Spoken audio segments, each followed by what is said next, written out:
कितने जन्म देख सकते हैं आप? जितने चाहो। अच्छा। मैंने अपने 30 से ज़्यादा देख चुकी हूँ। अच्छा। तो आप जितने चाहो देख सकते हो। कोई निकल रहा है सड़क से, उसके ऊपर पहाड़ गिरने वाला है, वो गिरेगा ही गिरेगा, लेकिन कहीं ना कहीं या तो थोड़ा वो आगे निकल जाएगा और उसकी एक खरोंच लगेगी, एक पत्थर ही लगेगा और वो बच जाएगा। नहीं तो हो सकता है उसका सर फूटना हो और वो बचे फिर भी, लेकिन कोमा में रहे, है ना। तो वो चीज़ हट जाएगी और वो छोटे में कट जाएगा जी। मिलेगा फिर भी उसका फल। जी। पैदल चल के आई है और वो हाईवे पे वो सोल घूम रही थी और वो हाईवे से उसके साथ होके आ गई क्योंकि उसकी एनर्जी उसको अट्रैक्टिव लगी, तो वो उसके साथ साथ आ गई। क्योंकि उसने पूछा कि तू यहाँ कैसे आया, कहता इसके साथ।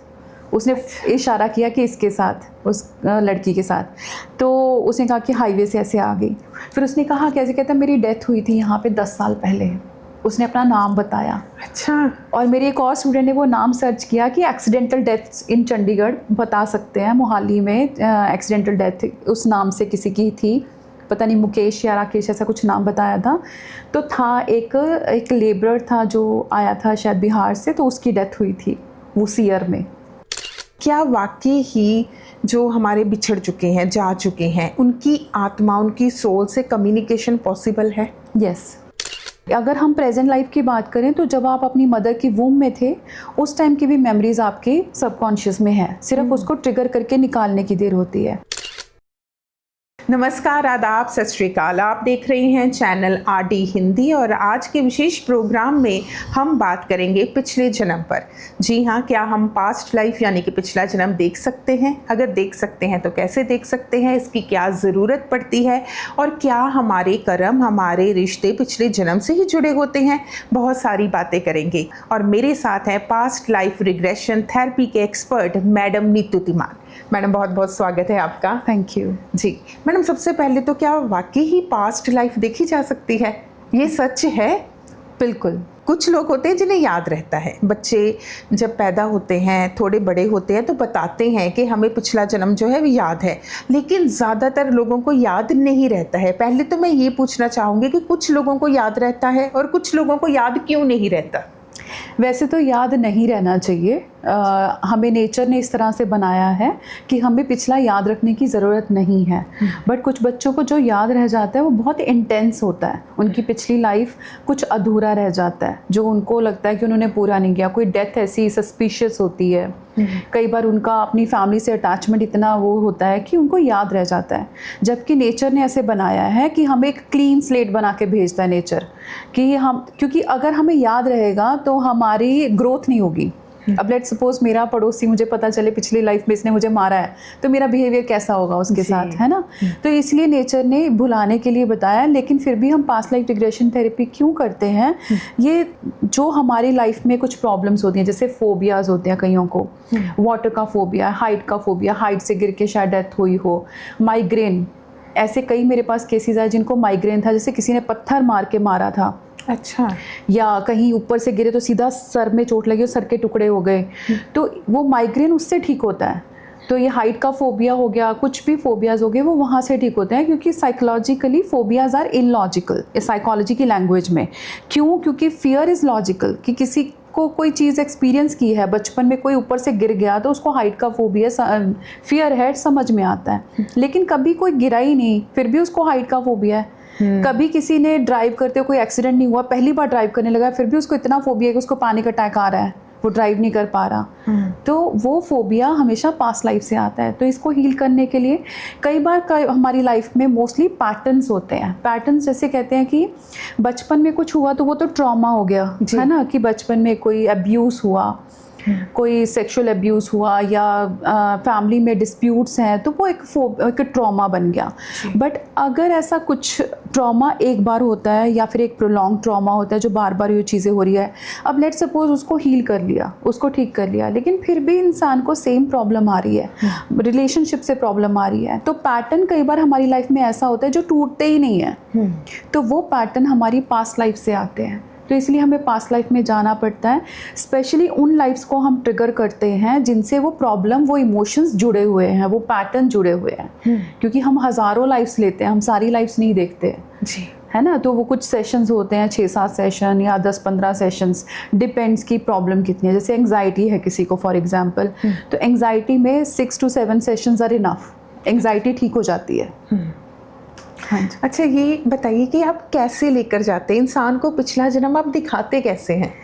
देखिए, उसका प्रोसेस जो होता है वो हिप्नोथेरेपी के थ्रू होता है। हिप्नोथेरेपी एक वेल नोन थेरेपी है, इट्स अ साइंटिफिक थेरेपी, जिसमें हम अपने सबकॉन्शियस को एक्टिवेट करते हैं। सबकॉन्शियस जो कि 95% तक ऑलमोस्ट हमारी एक्टिविटीज़ को कंट्रोल करता है। जैसे आप गाड़ी चला रहे हो, जब आप पहली बार चलाना सीखते हो तो आपका क्या होता है कि ध्यान होता है कब क्लच दबाना है, कब गियर चेंज करना है, कब एक्सेलरेटर दबाना है। लेकिन जैसे आप सीख जाते हो, कई बार आपको पता भी नहीं चलता आपने कब क्लच दबाया, कब कौन सा गियर चेंज किया, और आप घर पहुंच जाते हो। कई बार रास्ता भी याद नहीं रहता, तो वो फीड हो जाता है जी हमारे माइंड में। तो उसको कहते हैं सबकॉन्शियस माइंड, जिसमें सारा फीड हो जाता है, जिसमें सारी चीज़ें फीड हैं। ठीक है, तो इसमें हिप्नोथेरेपी में क्या होता है, हम सबकॉन्शियस को एक्टिवेट करते हैं, क्योंकि सब कुछ उसी में दबा है। अगर हम प्रेजेंट लाइफ की बात करें तो जब आप अपनी मदर की वूम में थे, उस टाइम की भी मेमोरीज आपके सबकॉन्शियस में है, सिर्फ उसको ट्रिगर करके निकालने की देर होती है।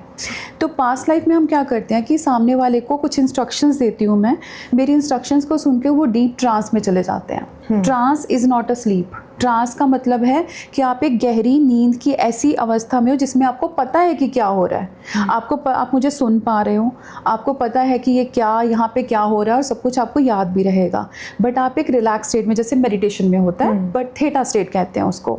ठीक है, वहाँ जाने के बाद फिर मैं आपको कुछ ट्रिगर वर्ड्स यूज़ करती हूँ। जैसे किसी अच्छे से प्लेस पे ले गई, फॉर एग्जाम्पल कोई गार्डन पे या बीच पे, इमेजिन कर रहे हो आप सब कुछ, ठीक है, कुछ भी रियल नहीं है ऑब्वियसली, इमेजिन है। अब यहाँ पे साइंटिफिक चीज़ क्या आती है कि आपके सबकॉन्शियस के लिए इमेजिनेशन और रियलिटी में कोई डिफरेंस नहीं है। जो भी मैं आपको इमेजिन कराऊंगी that will become the reality, उसको वही रियल लगेगा। मैं कहूँगी आप बीच पे हो, आप सैंड फील कर रहे हो अपने पैरों के नीचे, आप एक्चुअली फील करने लगोगे। अच्छा, ठीक है, तो उसमें क्या होगा, फिर आपका सबकॉन्शियस एक्टिवेट हो गया। अब मैं आपको ट्रिगर करूँगी। फॉर एग्जांपल किसी को एंग्जाइटी होती है, तो मैं कहूँगी first time you felt anxiety, go to that life. तो उसमें कुछ टेक्निक्स होती हैं, डिफरेंट टेक्निक्स यूज़ करते हैं। ठीक है, तो जैसे ही आप पास्ट लाइफ में जाते हो, then I will start asking the questions. जैसे ही आप पास्ट लाइफ में गए, लेट्स सपोज मैं पूछती हूँ कि कैसी ज़मीन है आपके पैरों के नीचे। तो जो भी आप फील कर रहे हो, ज़रूरी नहीं आपको दिखे, हो सकता है आपको बस ऐसे थॉट आए, तो अपने आप अपनी लाइफ को आप चूज़ करते हो। ठीक है, आपका सबकॉन्शियस या आपकी सोल कह लो कि आपको सीधा वहाँ ले जाती है उसी लाइफ में जहाँ से एंग्जाइटी शुरू हुई थी। अच्छा। उसका रूट कॉज क्या था। ठीक है, तो इसीलिए आपकी दवाइयों से भी हील नहीं हो रही है। लोग एंटी एंग्जाइटी पिल्स लेते हैं लेकिन नहीं ठीक हो रही है, क्योंकि मेडिकली कोई क्योर नहीं है एंग्जाइटी का। ठीक है, तो जैसे ही आप उस लाइफ में जाते हो, let's suppose I will ask you कि what do you see under your feet, कैसी ज़मीन है पैरों के नीचे।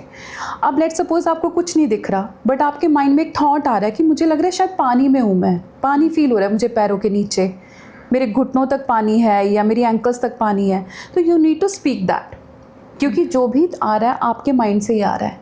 मैं तो पूछ रही हूँ, आपका माइंड लेट्स सपोज स्टोरी बना रहा है, बनाओ वो स्टोरी। नहीं बना सकते आप। अगर मैं आपको छोड़ दूँ कि ठीक है स्टोरी बनाओ, नहीं बना पाओगे। ठीक है, तो मैं कह रही हूँ ठीक है, जो भी आपको थॉट आ रहा है आप उसको सच मान के चलो। ठीक है, just for the sake of therapy.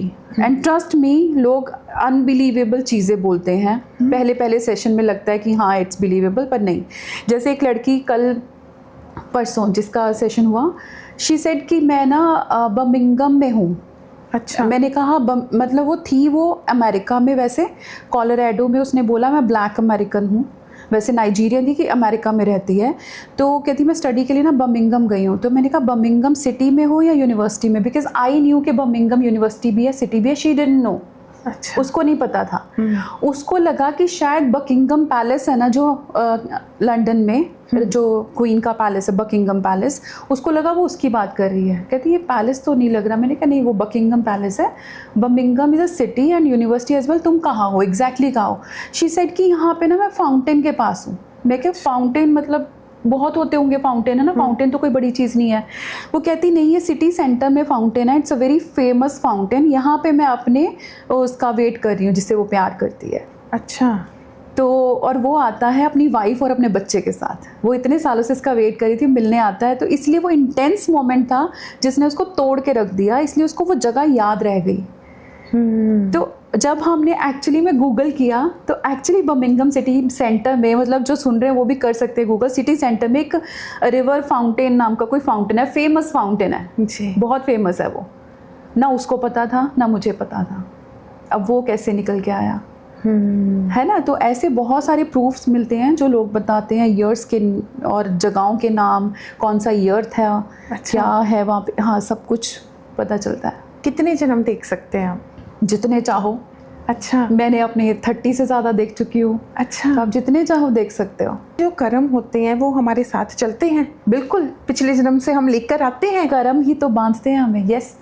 तो जैसे कई बार कई लोग कहते हैं कि हमने इस जन्म में तो बुरे कर्म नहीं किए, लेकिन हमारे साथ बुरा हो रहा है, तो वो पिछले जन्मों का ही फल होता है। इसके बारे में थोड़ा बताइए कि ये जो हमारे ह्यूमन कनेक्शंस होते हैं, जो रिश्ते होते हैं, ये भी क्या पिछले जन्म से संबंधित होते हैं? जो आज हमारे माँ बाप हैं, भाई बहन है, दोस्त मित्र है, पति पत्नी है, क्या ये भी हम पिछले जन्म से ही लेकर चले हैं? हम सेम सोल ग्रुप में जन्म लेते हैं। सोल ग्रुप यानी कि कुछ ऐसे लोग होते हैं, कुछ क्वांटिटी में, जैसे जिनके साथ हमारा ज़्यादा बंधन होता है, जो इनको हम इनर सर्कल बोल देते हैं, कि हमारे इनर सर्कल में जो बहुत क्लोज वंस होते हैं, आउटर सर्कल में जिनसे हम कभी कभी मिलते हैं, है ना, और आउटर सर्कल में जिनमें कभी लाइफ में एक बार मिले, सेम सोल ग्रुप में जन्म लेते हैं। मतलब आज जो मेरे फादर हैं, हो सकता है वो पिछले जन्म में मेरे भाई थे, उससे पिछले में हो सकता है हस्बैंड थे, क्योंकि सोल के लिए कोई रिश्ता नहीं है जी। मैंने अपने मदर को देखा कि मेरे बेटी थे किसी लाइफ में, तो कोई भी कुछ भी हो सकता है। तो आप, ऐसा होता है कि आपका उनके साथ कर्मों का बैगेज क्या है ना। लेट सपोज कि किसी के लाइफ में कोई हस्बैंड थे और उन्होंने उनको बहुत, मतलब कभी प्यार नहीं किया उस वाइफ ने ना, हस्बैंड को हमेशा ऐसे कहा, तो लूज़र है, तो ये है, तो वो है। अब इस लाइफ में वो बेटा बन के आया, अब वो फ़र्ज़ निभाना है। वो बेटा उसको वैसे ही अपनी माँ को रिस्पेक्ट नहीं कर रहा, टॉर्चर कर रहा है, डिसरिस्पेक्ट कर रहा है, बट वही कर्मों का खेल देना है, फिर भी उसको प्यार करना पड़ेगा उसको। अगर उसने फिर रिएक्ट कर दिया तो उसका फिर से कर्म बन जाएगा, फिर से आना पड़ेगा। अच्छा। तो वो अगर आपने ख़त्म करना है, you have to be respectful to others, you have to be compassionate. आपको प्यार करना पड़ेगा, कंपैशनेट होना पड़ेगा, काइंड होना पड़ेगा, नहीं तो ये कर्मों का खेल चलता रहेगा। पिछला जन्म देखने का फ़ायदा क्या है? डिस्टर्ब नहीं हो जाता इंसान? जैसे अभी आपने बताया कि उन्होंने देखा कि मैं एक फाउंटेन के पास खड़ी हूँ और जिनसे वो प्यार करती थी वो अपनी वाइफ के साथ आता है, तो एक बार फिर से वो ट्रॉमा तो उन्होंने झेला उस समय, एक बार फिर से वो ट्रॉमा उन्होंने झेला, तो कोई फ़ायदा होता है पिछला जन्म देखने का? देखो, आपने कभी कराया नहीं तो ऐसे लगता है। हाँ। जो पहली बार सुनता है उसको लगता है कि ये तो भाई पहली इसी लाइफ का इतना टेंशन है, पिछला भी सोच के बैठ जाओ तो और टेंशन हो जाएगी, तो यही तो पहले भोग लो, यही तो ठीक कर लो। Why it is called a therapy? Past life regression को थेरेपी क्यों कहते हैं? अगर आपकी प्रॉब्लम को बढ़ाना है तो ये थेरेपी थोड़ी हुई, है ना। आपकी प्रेजेंट प्रॉब्लम को कम करने के लिए हम पास्ट लाइफ देखते हैं।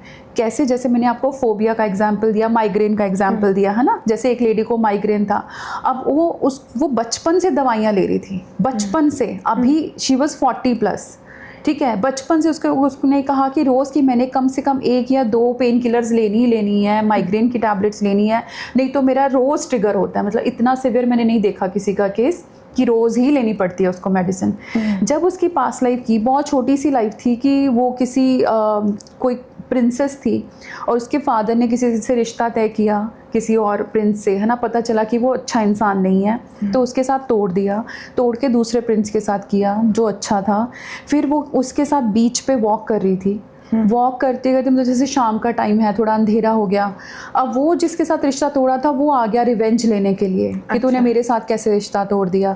उसने क्या किया, उसके फियांसे को बांधा, पकड़ लिया, मतलब 2-4 लोगों उसे पकड़वाया, उसको बांध दिया कहीं पे, और वो लड़की के ना उसको पहले कुछ मारा मुरा, थप्पड़ थप्पड़, फिर जब वो गिर गई उसके सर पे पत्थर मारा। अच्छा।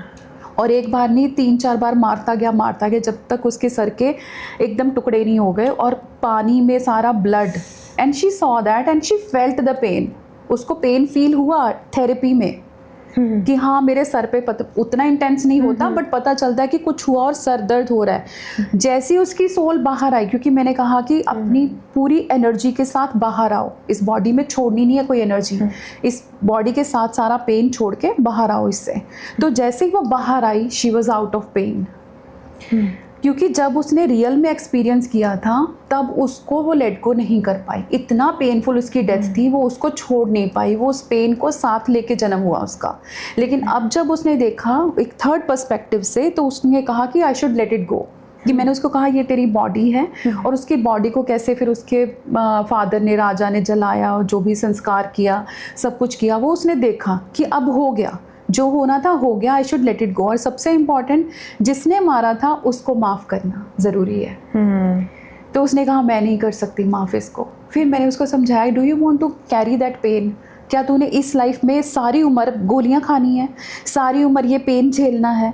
वो इंसान क्या इतना इम्पॉर्टेंट है कि जिसने तुझे पेन दिया तो वो पेन लेके बैठी है अगले जन्म तक भी? क्या वो इंसान इतना इम्पॉर्टेंट है? क्योंकि माफ़ी उसके लिए नहीं है, माफ़ी तेरे खुद के लिए है।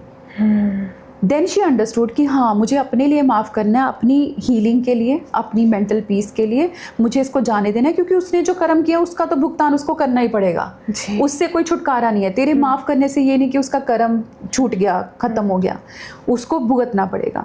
Then she was able to forgive him, क्योंकि फॉरगिवनेस ईजी नहीं है, इट्स नॉट दैट ईजी। तो उसने उसको माफ़ किया, उसको जाने दिया, और फिर उसके हीलिंग हो गई, बिल्कुल हील हो गया। अच्छा। उसका माइग्रेन हमेशा के लिए ठीक हो गया, नेक्स्ट डे भी उसको टैबलेट नहीं लेनी पड़ी। जैसे ओशो कहते हैं कि डेथ को सेलिब्रेट करना चाहिए, इट्स अ सेरेमनी, बिकॉज वो अपनी लाइफ में जो पेन था भुगत के, कर्मों का बंधन छोड़ के चली गई है, तो उसको हंस के विदा करो कि लेट इट गो। क्योंकि जब हम रोते हैं ना, हमारे आंसू, हमारा पेन, हमारे इमोशंस उनको होल्ड करके रखते हैं, उनकी सोल जर्नी पे वो आगे नहीं बढ़ पाते, वो परेशान होते हैं। अदरवाइज़ वो परेशान नहीं होते, अदरवाइज़ वो जगह यहाँ से मच बेटर है। जी। अच्छा मैम, हम आत्मा से बात कर सकते हैं? जैसे ना अक्सर ही देखा गया है, किसी की डेथ हो जाती है तो कई लोग क्या करते हैं कि हम आपकी आत्मा से बात करवाते हैं जिनकी डेथ हो चुकी है। छोटे होते भी कैंडल जलाकर, कॉइन रखकर हम ये चीज़ें किया करते थे। हाँ, क्या वाकई ही जो हमारे बिछड़ चुके हैं, जा चुके हैं, उनकी आत्मा, उनकी सोल से कम्युनिकेशन पॉसिबल है? यस। उसके बारे में बताइए, वो कैसे कर सकते हैं? देखिए, जो आप ब्लैंक चिट की बात कर रहे हो, कॉइन रख के, है ना, दैट इज़ डेंजरस, क्योंकि उससे आप पता नहीं कैसी स्पिरिट्स को बुला लो, फिर वो जाने से मना कर दे तो वो होता है मीडियमशिप एक्चुअली। जब आप ऐसे ही बैठे बैठे मैं आपके किसी स्पिरिट से बात करूं, लव्ड वन से, दैट इज़ मीडियमशिप। उसको जो यूएस में काफ़ी होता है, वेस्टर्न कंट्रीज़ में, यहाँ भी कुछ लोग करते हैं, but I don't do that. Mediumship is dangerous, ठीक है। लेकिन हाँ, अगर आपने जैसे मैंने कहा ना, कोविड में कईयों की हुई, किसी की फादर की हुई, वो कहती कि मैं बहुत रिग्रेट करती हूँ कि मैंने उनको एडमिट करा दिया हॉस्पिटल में, और हॉस्पिटल में उनकी डेथ हो गई, हम लास्ट मिल भी नहीं पाए। वो मना कर रहे थे कि मैंने नहीं जाना हॉस्पिटल, तो उसके बाद फिर डेड बॉडी भी नहीं दी, है ना, क्योंकि कोविड चल रहा था। तो शी वॉज इन रिग्रेट कि मैंने क्यों अपने फादर को वहाँ भेजा। तो मुझे उनसे बात करनी है कि मैंने गलत किया, मुझे माफ़ी मांगनी है। तो उसमें हो सकता है कि आप थेरेपी में जाओ, क्योंकि मैं थेरेपी में लेके जाती हूँ कि थेरेपी में एक हिप्नोथेरेपी का पार्ट है एस्ट्रल प्रोजेक्शन। अच्छा। एस्ट्रल प्रोजेक्शन में क्या होता है, आपकी एस्ट्रल बॉडी, मतलब आपकी एनर्जी बॉडी बाहर निकलती है, और आपकी एनर्जी बॉडी कहीं भी जा सकती है, पास्ट, प्रेजेंट, फ्यूचर, कहीं भी। अच्छा। तो आपकी एस्ट्रल बॉडी जब वो एक अलग डायमेंशन में जाती है, तो वहाँ पे मतलब I take the help of angels, क्योंकि this can be dangerous if you are not safe. अगर आपको सेफ्टी की ज़रूरत है तो एंजल्स आपको सेव करते हैं, आपको एक प्रोटेक्शन देते हैं। तो एंजल्स आपको एक ऐसे रेल्म में ले जाते हैं, एक ऐसे डायमेंशन में, जहाँ पे आप उस स्पिरिट से बात कर सकते हो, क्योंकि वो आपके लव्ड वंस हैं, तो आपको हार्म नहीं करेंगे। तो आप उनसे बात करते हो, जो भी आपको रिग्रेट है, जो उनसे बात करते हो, माफ़ी मांगते हो, और वो आपको पैसिफाई करते हैं, आपको समझाते हैं कि इट्स ओके, तूने कुछ गलत नहीं किया, जो भी। और लोगों ने ऐसी ऐसी चीज़ें बताई हैं जो मतलब कोई और बता ही नहीं सकता, या उनकी इमेजिनेशन हो ही नहीं सकती वो। तो सच में उनको बहुत तसल्ली मिलती है। अब चाहे आप इसको एक साइकोलॉजिकल इफ़ेक्ट कह लो, या चाहे सच में कह लो कि हाँ उस सोल से बात हुई है, जो भी कह लो, पर उनको तसल्ली आ जाती है। हमारे आसपास मतलब आत्माएं घूमती रहती हैं? बिल्कुल घूमती है। अभी कुछ दिन पहले मैं एंजल थेरेपी सिखा रही थी, मेरे स्टूडेंट्स बैठे थे यहाँ पे 4-5, तो एक स्टूडेंट जो वहाँ बैठी थी, तो उसने कहा कि मैम मुझे कुछ फील हो रहा है, यहाँ कुछ है। अच्छा। यहाँ कुछ है। तो मैंने कहा क्या है यहाँ पे? मैंने कहा ओके, आंखें बंद करो, ध्यान लगाओ, क्योंकि वो सीख रही थी, उसको पता नहीं था। कहती कुछ तो आया है यहाँ पे। अब उसको पता था कि मैं क्लिनिक और घर के बीच में एक प्रोटेक्शन वॉल बनाती हूँ, तो वहाँ से वो जा नहीं सकता, मतलब पता नहीं था उसको। उसने कहा कि वो वहाँ नहीं जा पा रहा, वो यहीं है दरवाजे के पास। तो मैंने कहा ठीक है, मैंने कहा कोई बात नहीं, उससे बात करके कौन है तुम? वो पता है कौन था? जो एक और लड़की थी, मतलब मेरे जो 5 स्टूडेंट्स थे, उनमें से एक और लड़की थी। वो लड़की ना ये हाईवे के पास उसने मतलब अपनी कैब को रोक दिया कि मैं चल के जाऊंगी। वो हाईवे से पैदल चल के आई है और वो हाईवे पे वो सोल घूम रही थी और वो हाईवे से उसके साथ होके आ गई क्योंकि उसकी एनर्जी उसको अट्रैक्टिव लगी, तो वो उसके साथ साथ आ गई। क्योंकि उसने पूछा कि तू यहाँ कैसे आया, कहता इसके साथ। उसने इशारा किया कि इसके साथ, उस लड़की के साथ। तो उसने कहा कि हाईवे से ऐसे आ गई। फिर उसने कहा कैसे, कहता मेरी डेथ हुई थी यहाँ पे 10 साल पहले। उसने अपना नाम बताया। अच्छा। और मेरे एक और स्टूडेंट ने वो नाम सर्च किया कि एक्सीडेंटल डेथ्स इन चंडीगढ़ बता सकते हैं, मोहाली में एक्सीडेंटल डेथ उस नाम से किसी की थी, पता नहीं मुकेश या राकेश ऐसा कुछ नाम बताया था। तो था एक लेबरर था जो आया था शायद बिहार से, तो उसकी डेथ हुई थी उस ईयर में।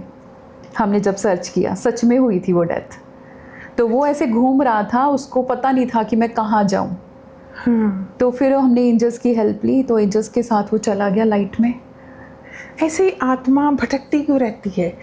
मैं कि अक्सर ही कह दिया जाता है कि जैसे जो हर एक धर्म में होते हैं विधि विधान होते हैं कि संस्कार के बाद वो जो रस्म क्रिया की जाती है उसके बाद वो कह देते हैं कि आत्मा जो है वो चली गई है।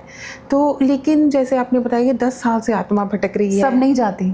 हाँ, क्यों नहीं? मैं कि कई लोग डिज़ायर्स, अटैचमेंट्स, अच्छा, वो घूमती रहती जैसे है। आपने भूतनाथ मूवी देखी होगी, उसमें वो कहता नहीं मेरा घर है, मेरे घर में कोई और नहीं रहेगा। घर से अटैचमेंट, वो प्रेत बन जाते हैं।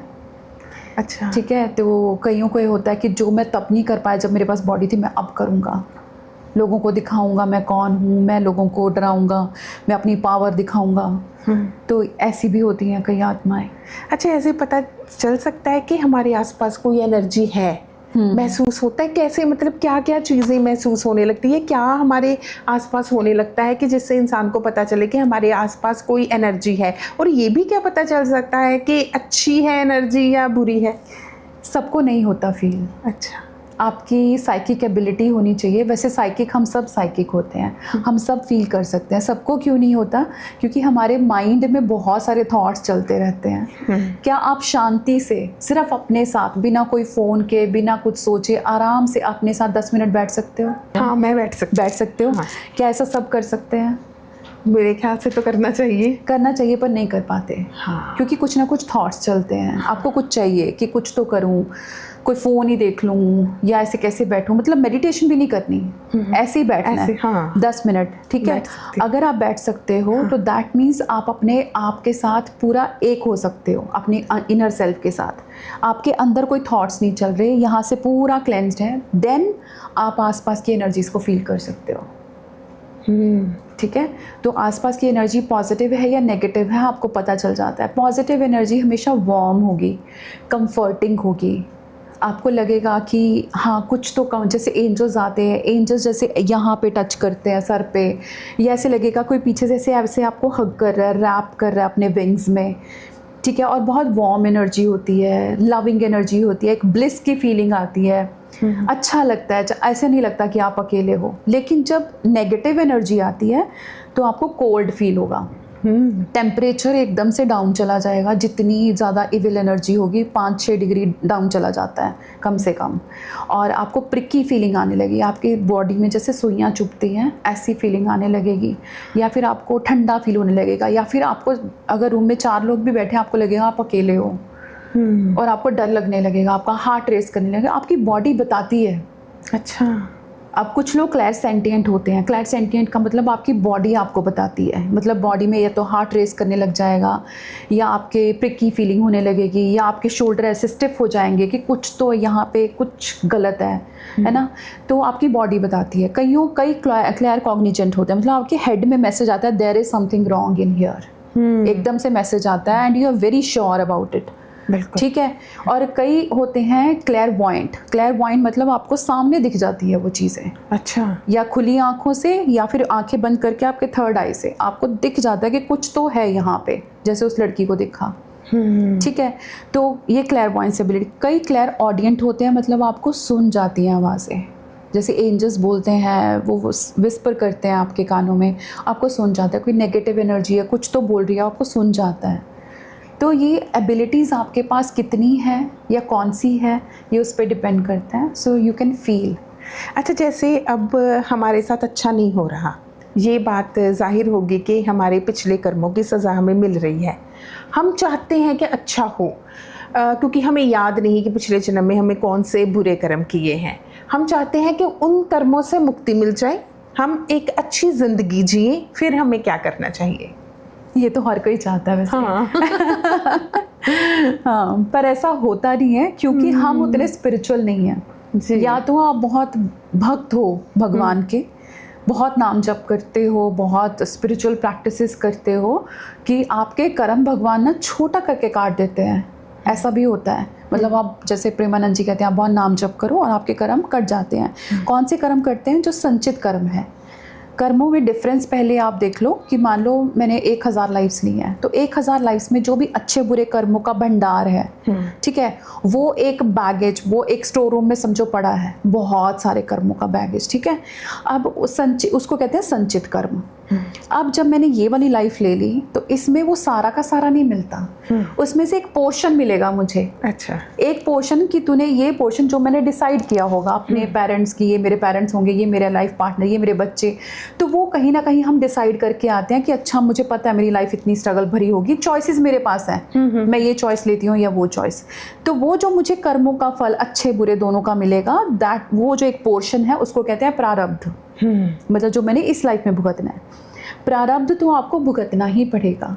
जो आप नाम जप करते हो, भगवान के, सच में भगवान के करीब जाते हो, सच में अपने आप को एनलाइटन करते हो, उस तरफ बढ़ते हो, तो भगवान, ऑब्वियसली भगवान तो कुछ भी कर सकते हैं। तो वो जो आपके संचित कर्मों का भंडार पड़ा ना, जिसको आपको मल्टीपल लाइफ्स में भुगतना है अभी, वो उसको जला देते हैं, खत्म कर देते हैं। जो प्रारब्ध है वो आपको भुगतना ही पड़ेगा, जो आप इस लाइफ में लेके आए हो। लेकिन अगर आपके साथ कोई सच में कोई सच्चा गुरु है, जो मैंने सुना है, आई डोंट नो, बट हाँ, अगर मुझे इतना पता है जो मैं करती हूँ कि अगर आप सच में भगवान का नाम लेते हो, लोगों की हेल्प करते हो, किसी के साथ बुरा नहीं करते, सच बोलते हो, है ना, और सात्विक खाना खाते हो, क्योंकि ऑब्वियसली आप किसी को मार के नहीं खा रहे हो, तो वो चीज़ भी आपको कर्म नहीं बनेगा और एक्स्ट्रा। तो फिर भगवान क्या करते हैं, हेल्प करते हैं कि आपका जो बड़ा कर्म है ना वो छोटे में कट जाएगा। जैसे किसी कोई निकल रहा है सड़क से, उसके ऊपर पहाड़ गिरने वाला है, वो गिरेगा ही गिरेगा, लेकिन कहीं ना कहीं या तो थोड़ा वो आगे निकल जाएगा और उसकी एक खरोंच लगेगी, एक पत्थर ही लगेगा और वो बच जाएगा। नहीं तो हो सकता है उसका सर फूटना हो और वो बचे फिर भी, लेकिन कोमा में रहे, है ना, तो वो चीज़ हट जाएगी और वो छोटे में कट जाएगा जी, मिलेगा फिर भी उसका फल जी। ओके, दूसरी चीज़ ये है कि आप पास्ट लाइफ थेरेपी, जो मैंने कहा, जो हर कोई नहीं कराता और मुझे लगता है हर किसी को करानी चाहिए जी। पास्ट लाइफ थेरेपी से भी आपके कर्म कटते हैं। कैसे कटते हैं? फॉरगिवनेस से। जब आप माफ़ी मांग लेते हो और जिसने आपके साथ बुरा किया है आप उसको माफ़ कर देते हो। आपने भी किसी के साथ बुरा किया हो सकता है, ये भी नहीं कि आप बहुत अच्छे भगवान नहीं हो, आपने भी बुरा किया हो सकता है, तो आप माफ़ी मांग लेते हो। तो जब वो फॉरगिवनेस आ जाती है, रियलाइजेशन आ जाता है, आपका ना दुनिया को देखने का, लोगों को देखने का, अपनी लाइफ को देखने का पर्सपेक्टिव ही बदल जाता है। आपको वो जो बड़ी लगती थी ना छोटी सी चीज़, वो बड़ी नहीं लगती। सामने वाले की जो हरकतें आपको इरिटेट करती थी वो आपको इरिटेट नहीं करती जी। आप उनसे ना कंफर्टेबल हो जाते हो, मतलब आपके नए बुरे कर्म भी नहीं बन रहे, है ना। तो इससे आपके कर्म करते हैं, क्योंकि जब आप सबके साथ प्यार से बिहेव कर रहे हो, चल कोई बात नहीं, तूने गुस्सा कर दिया, कोई बात नहीं, मैंने कुछ नहीं लिया, कोई बात नहीं, आपका पर्सपेक्टिव चेंज हो गया। पहले जो सोचती थी तूने ऐसे कैसे बोल दिया मुझे, अब बोल दिया भाई तेरा मुँह है, तू जो करना कर ले, मैंने तो नहीं लेना, कोई बात नहीं, इट्स ओके। आप माफ़ करना सीख जाते हो, आप कंपैशनेट हो जाते हो। तो उससे क्या होता है, आपके पर्सपेक्टिव चेंज हो गया, आपके नए कोई बुरे कर्म नहीं बन रहे, आपके पिछले जो कर्म है वो भी भगवान छोटे में काटने लग जाते हैं जी। तो इससे आपके कर्म कटते हैं जी। जो भी आपके तजर्बे हैं उनसे अगर आप कोई मैसेज देना चाहते हैं तो ज़रूर दीजिए। ओके, एक मैसेज देना चाहूँगी कि एक तो अंधविश्वास में ना पड़े, ठीक है। बहुत लोग ऐसे अंधविश्वासी होते हैं कि आत्माएं हैं, ये कर देंगी, सारी आत्माएं आपका बुरा नहीं सोचती हैं, ना ही उनके पास इतनी पावर होती है, ठीक है। बहुत ही ज़्यादा इविल एनर्जी है। हमारे पास सबसे अच्छा टूल है हनुमान जी। हनुमान जी किसी भी इविल एंटिटी को आपके पास नहीं फटकने देंगे अगर आप उन पर विश्वास करो, ठीक है। पहली चीज़ ये। दूसरी चीज़, अगर आप पास्ट लाइफ रिग्रेशन थेरेपी कराते हो, आई सजेस्ट आप किसी एक्सपर्ट से कराओ, किसी भी ऐसे वैसे से जिसने थोड़ा अभी शुरू किया है बिना किसी क्वालिफिकेशन के कर रहे हैं, क्योंकि it's a very powerful therapy. अगर उनको नहीं अच्छे से आता ना तो आपके साथ प्रॉब्लम भी हो सकती है। प्रॉब्लम क्या हो सकती है कि उनको नहीं पता, आप कोई ट्रेजेडी देख रहे हो पास्ट लाइफ में, कुछ भी ऐसा देख रहे हो जो बहुत पेनफुल है, अगर उनको नहीं पता कि इस पेन से आपको निकालना कैसे और उसी टाइम आपकी आंखें खुल गई, आपको कैसे वापस लेके आना है आराम से, ये सब टेक्निक्स जब तक छोटी छोटी नहीं पता है, you can be stuck there. मतलब आपका माइंड उस पेन में स्टक हो जाएगा, आप उस पेन को कैरी कर लोगे। क्योंकि ऐसे केसेस आए हैं मेरे पास कि हालत और ख़राब हो जाती है। सो प्लीज़ किसी एक्सपर्ट से कराना। और इसमें obviously it's an expensive therapy बहुत सारे लोगों के लिए, बट मैं तो ये कहूँगी कि आपके मोबाइल फ़ोन से, आपके आईफोन से सस्ती होती है। जी बिल्कुल सही। ठीक है, तो अच्छे एक्सपर्ट से ही करवाना ये थेरेपी, ये सजेस्ट करूँगी। आज के विशेष प्रोग्राम में इतना ही, फिर मिलेंगे, धन्यवाद।